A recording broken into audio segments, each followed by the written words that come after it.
Welcome, welcome. My name is Dr. Angelika Christie, your host of the show, Your Radiant Life After 45. I believe in a world where the mature woman lives her life with the greatest satisfaction, abundance, and excessive happiness. Yes, so if this is you, I help you get clear about what you really want to experience and deeply care about now for the second part of your life. I help you make informed and intelligent choices and craft your new life intelligently, joyfully, passionately, and with style, so that you can throw away all bondages and free the unapologetic, untamed, magnetic, and magnificent woman that you are meant to be, so that you experience happiness in every way you desire. So let's just begin, because I want to continue what I started in the last episode. So in the last episode, I shared about discovering your advantage points. Oh, somebody just says, what is this behind you? Yeah, this is a painting, but actually, this is the view I have when I look out of our big double sliding door window that go to the patio. That's the view I have because I live in the Bahamas. But this is a painting, of course. So we try to discover what you are good at. You remember? And then do more of what you are really good at and not trying to perfect yourself in something that you're not good at. It's too hard. Don't do it. But I asked you to write down at least, well, I said 20, but then I said at least 10 things that you are fantastic at, that are easy, that come easy to you, that you just kind of do naturally. That's really what it is. My question is, did you do that? And did you leave space to come up with maybe at least another 10 things or more? Because like I told you, when you give your mind a command to look for something, it doesn't happen all at once. It just comes and keeps on coming. Okay. So have you started that process so that your memory comes up with additional items? That is just how your memory works. And we discussed that the last time. Sometimes your memory is a little bit rusty, but when you stimulate it with a task or a challenge, it will continue to bring up things from your subconscious mind that are not present right away when you are thinking about it. But they come into your present awareness, into your awareness all of a sudden. And then, have it available so that you can add things to that list.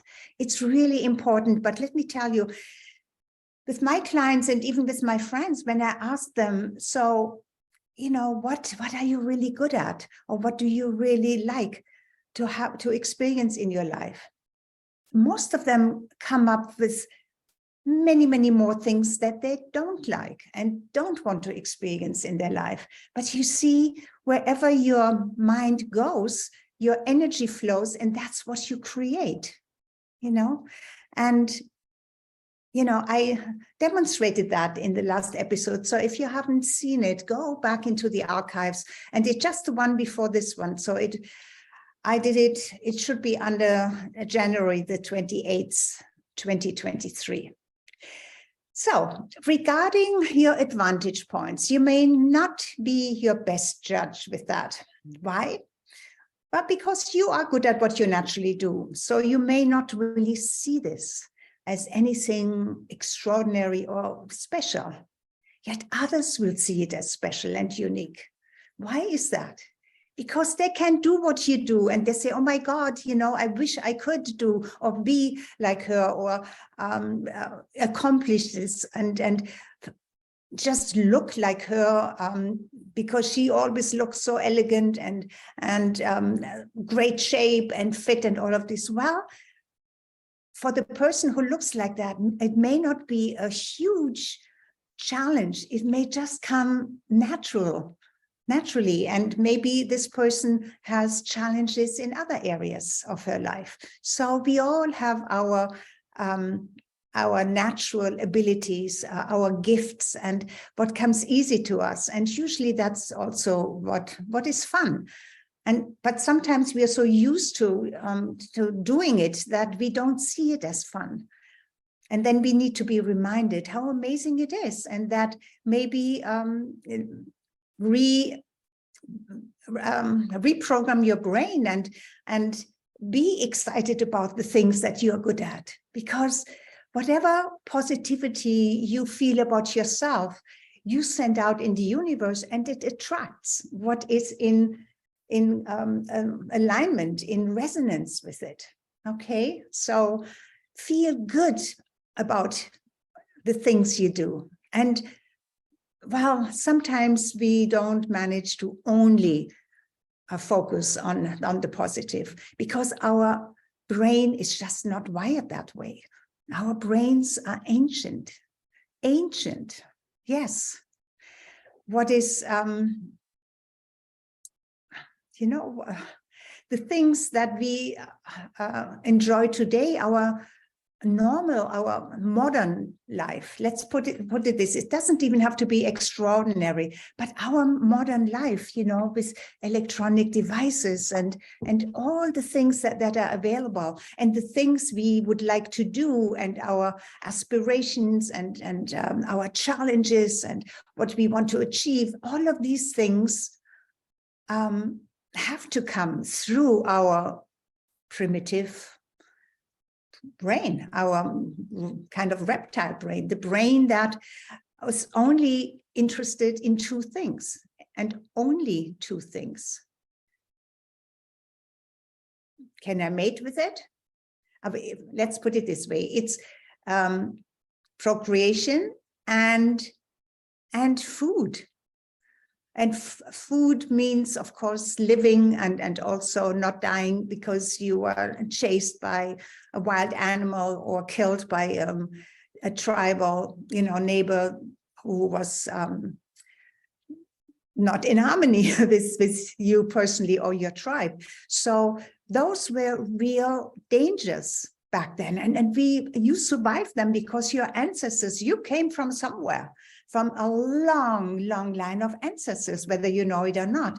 And they all survived, and that's why you are here now. And so you know that that brain is very, very powerful. But knowing that, we also have to feel compassion for it, that it feels the fear. Totally inappropriate if we want to achieve a goal. So where does that fear comes from? Where does this incredible resistance to move forward come from? It comes from that reptile, that ancient brain that says, we don't know that. We don't know if this can be dangerous. So don't do it. Yeah, it's that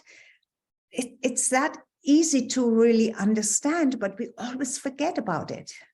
And that we also go for pleasure. Of course we go for pleasure, otherwise we wouldn't mate, right? And food is pleasure. And finding food in the ancient days must have been incredible jolts of dopamine and serotonin. We found it, and then we can taste it, and the more we get, the more our ranks are up in society. That's the serotonin that does that.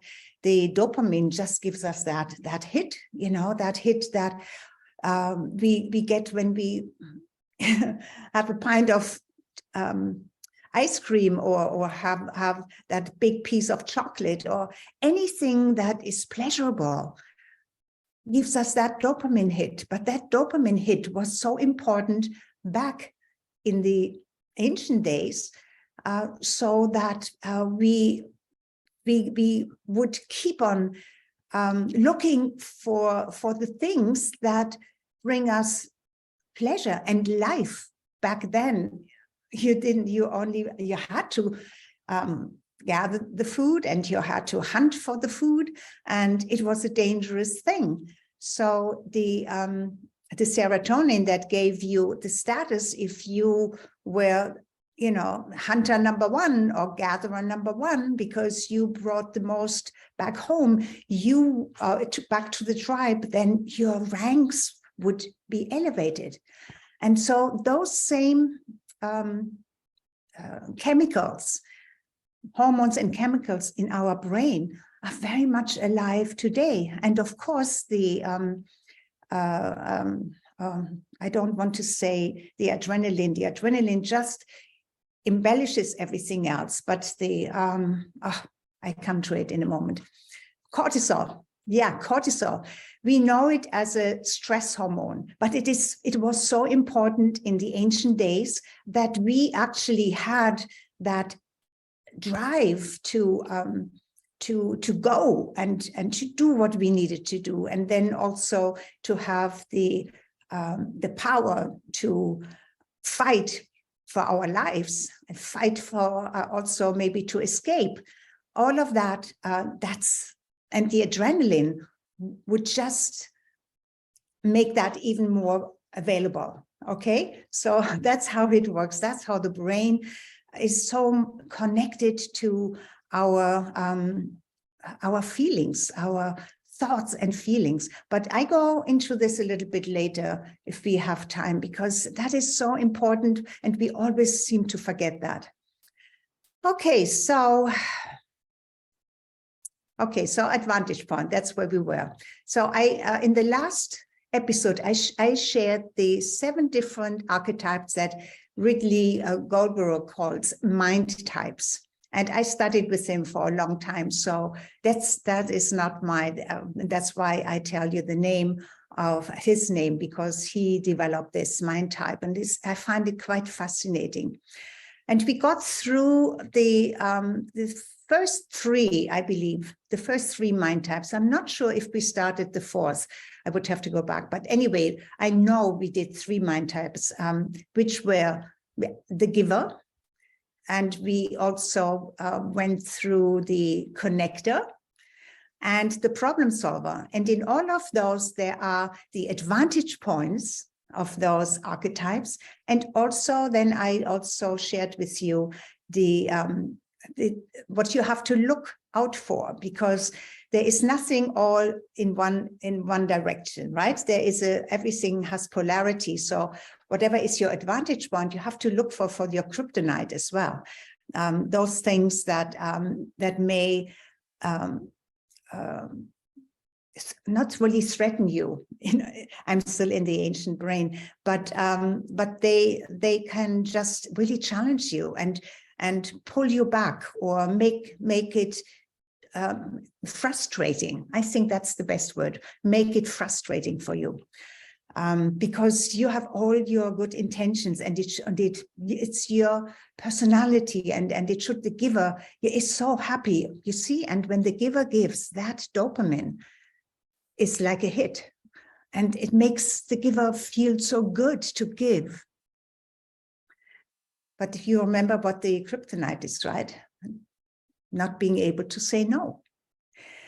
So anyway, did you recognize yourself in any of those first 3 archetypes and mind types that we discussed in the last episode? If not, then maybe one of the next archetypes and mind types may feel familiar to you. So after we have finished with the mind types, I will also share with you the only 5 conditions that create everything in your life. Yes, everything. And not just for you, but of course for everybody else as well. This is just a truth that is according to how things work on our planet and our universe. Just like you cannot escape gravity, right? Not on our planet, maybe somewhere else, but not here. It's just a fact, okay? So these 5 things that I'm going to share with you, they are facts. They are also logical, so you may agree to them. So what I'm sharing with you now is is also, now I still continue with the mind types, okay? And then after that, I will share with you something that comes from a course that I have been taking and still in it probably for a very long time. That's called Richer Every Day. And that's not just money, that's just richer in everything you want, how to actually achieve what you want.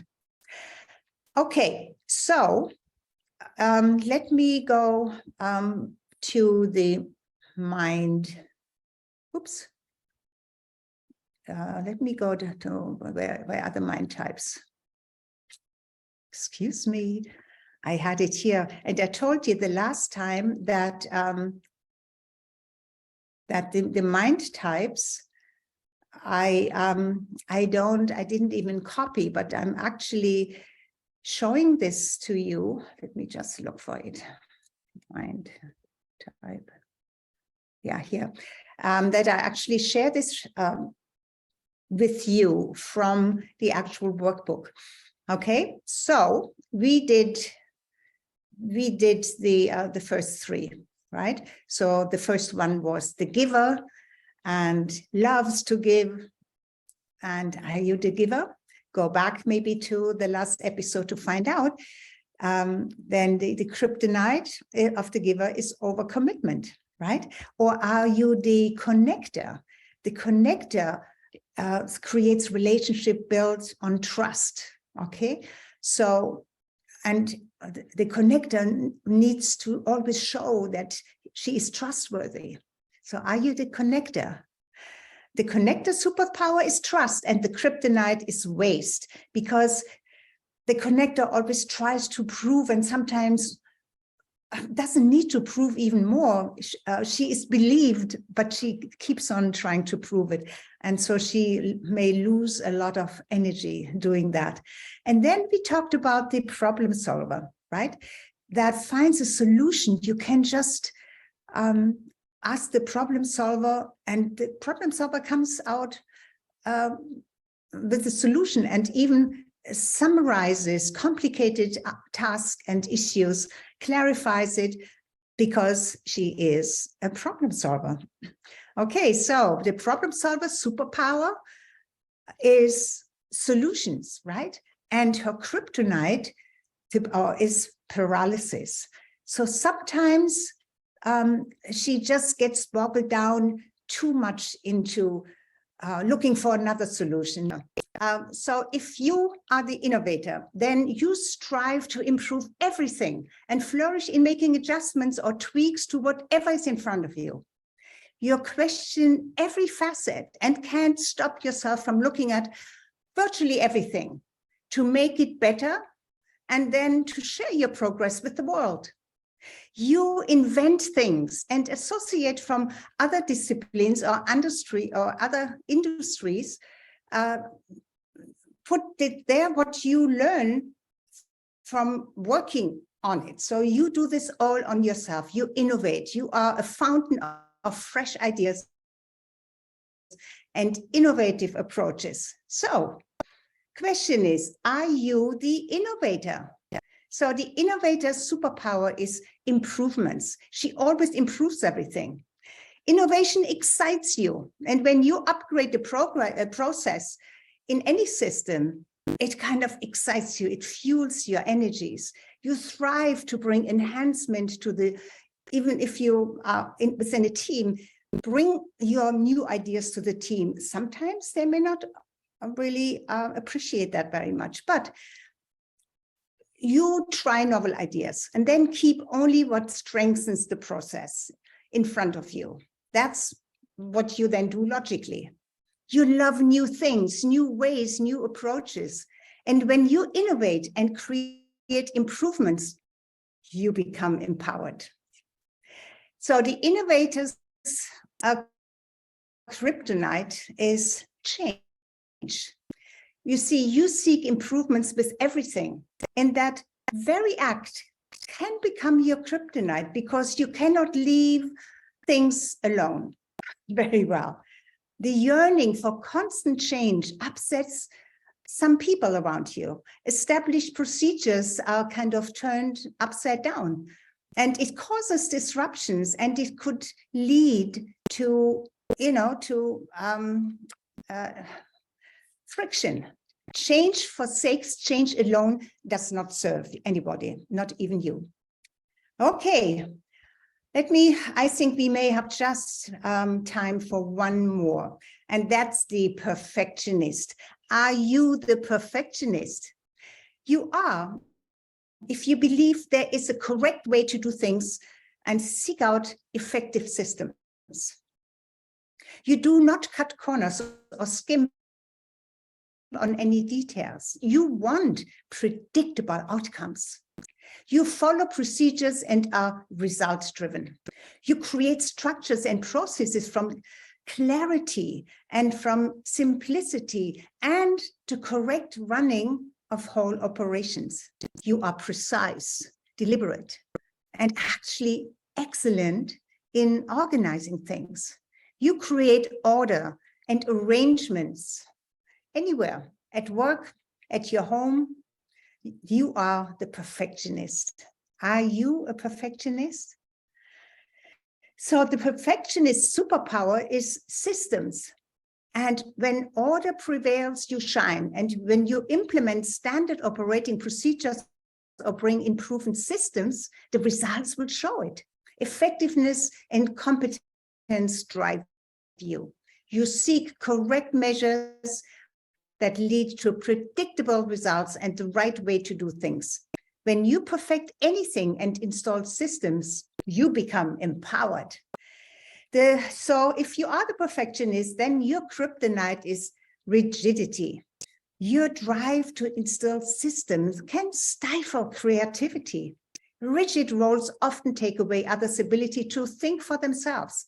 Rigidity causes people to stagnate and depend too much on you.